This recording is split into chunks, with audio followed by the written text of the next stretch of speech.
How to write a good essay.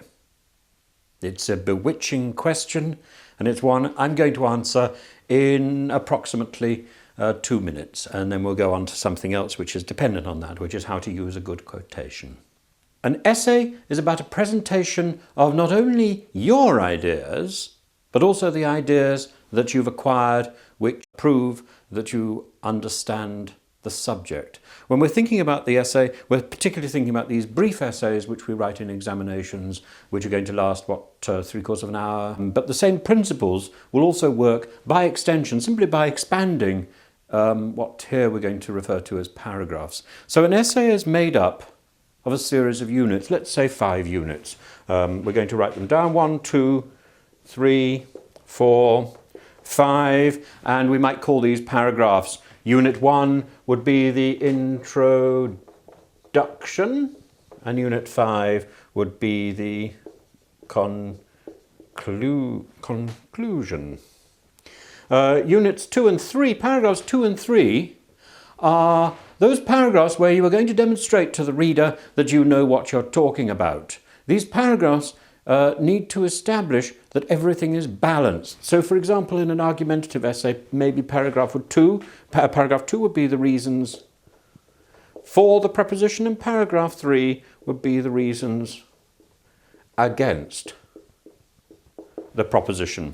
But there's a certain leeway here. Maybe paragraph 2 would be your main reasons for and your main reasons against, and paragraph 3 would be your subsidiary reasons for and against. Now, there is only one way to write an essay, and that is to plan it. And the plan, the important bit of the plan, is not necessarily about everything that is in the essay. I've seen some plans where people have written so much, they might just well have written the essay anyway.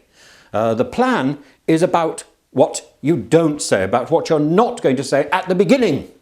The plan is about getting your main ideas, your best ideas on paper, and then saving them for the crunch. Paragraph 4. Paragraph 4 is where you establish very clearly that maybe some of the points in paragraphs 2 or 3 are not points you agree with. You also maybe add your own special bit of information, and it's that bit of information which is so important, which is so vital to your essay, and which is vital to your getting the good mark at the end. Paragraph 4, the crunch, is probably going to be your longest paragraph. It's going to be the paragraph where you back up your facts with good quotations. It's going to be the paragraph where you present your argument in a clever, logical, ordered way. Now, a point about length here, just very quickly. Paragraphs 1 and paragraphs 5 are probably going to be quite brief. Paragraph 1, you establish how you intend to answer the question. Paragraph 5 follows naturally from the crunch. Paragraph 5 is exactly what it says on the bottle. It is the conclusion of all this discussion. If you want to start in paragraph 5 making a new discussion, if you want to start a new idea, you might as well write a new essay. It's a waste of your time to add anything new to paragraph 5. Paragraph 5 concludes what you've been writing. It follows naturally. Paragraph 4 is your argumentative paragraph. Paragraph 4 is what you've been waiting for. Now look, it's exactly like the situation where you get into an argument with one of your friends, or indeed maybe not one of your friends. You want to say, there's no point in going onto the offensive right at the beginning and battering somebody. No, ridiculous, childish, silly.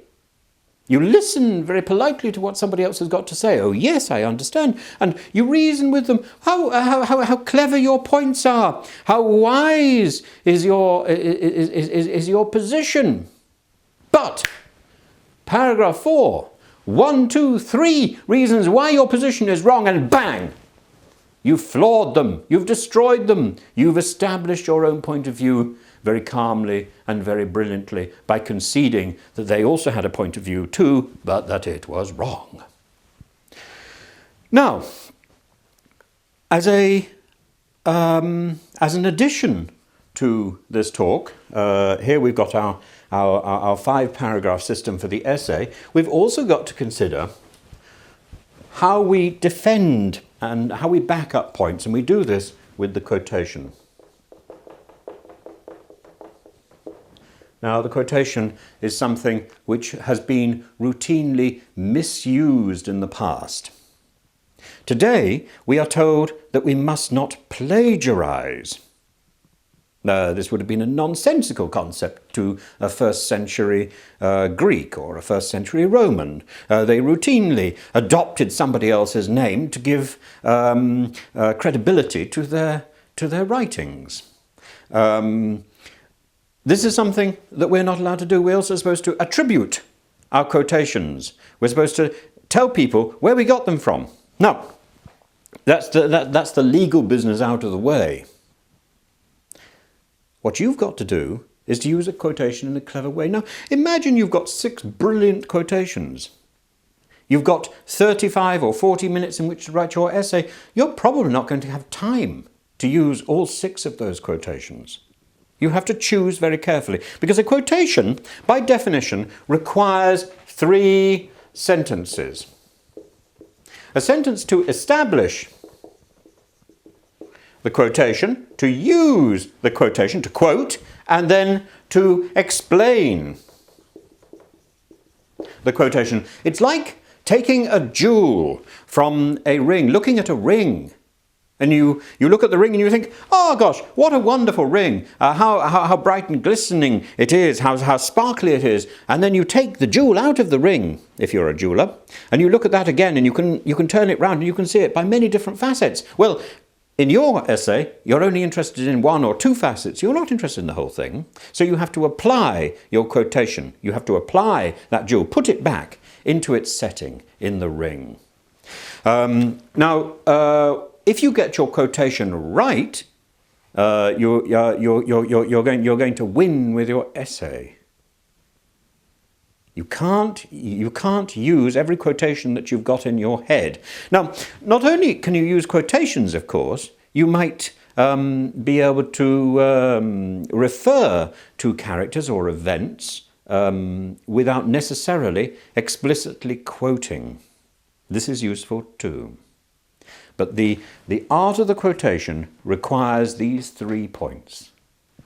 These 3 sentences: establishing, using the quotation, and explaining the quotation. There is no point in making your quotation longer than the things that you are writing. I have seen essays where the quotation is twice the length of the original work written by the student.